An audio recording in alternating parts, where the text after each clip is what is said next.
चंदगड तालुका राष्ट्रवादी युवक काँग्रेसच्या अध्यक्षपदी पांडुरंग बेनके यांची निवड। उपमुख्यमंत्री अजितदादा पवार यांच्या हस्ते देण्यात आले निवडीचे पत्र। एक कुशल संघटक म्हणून पांडुरंग बेनके यांची चंदगड तालुक्यात ओळख। चंदगड तालुका राष्ट्रवादी युवक काँग्रेसच्या अध्यक्षपदी चंदगड तालुक्यातील मजरे कारवे येथील पांडुरंग बेनके यांची निवड करण्यात आली आहे। निवडीचे पत्र कोल्हापूर येथील कार्यक्रमात राज्याचे उपमुख्यमंत्री अजितदादा पवार यांच्या हस्ते देण्यात आले। यावेळी मंत्री हसन मुश्रीफ, आमदार राजेश पाटील, जिल्हाध्यक्ष बाबासाहेब आसुर्लेकर, नितीन दिंडे यांच्यासह राष्ट्रवादीचे पदाधिकारी उपस्थित होते।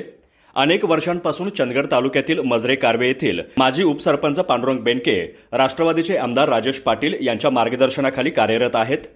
एक कुशल संघटक म्हणून त्यांची ओळख असून त्यांची पक्षाविषयी असणारी निष्ठा आणि उत्तम कार्याची दखल घेत आमदार राजेश पाटील, जिल्हाध्यक्ष नितीन दिंडे यांनी चंदगड तालुका राष्ट्रवादी युवक तालुका अध्यक्षपदाची जबाबदारी पांडुरंग बेनके यांच्याकडे दिली आहे। चंदगड तालुक्यातील प्रदूषणकारी ईव्हीएच प्रकल्प हटवण्यासाठी तासगावकरच्या काळातील बेकायदेशीर होणारी साखर वाहतूक रोखण्यात आणि पेपर मिलच्या कामगारांच्या आंदोलनात त्यांनी सक्रिय सहभाग घेऊन न्याय मिळवून दिला आहे।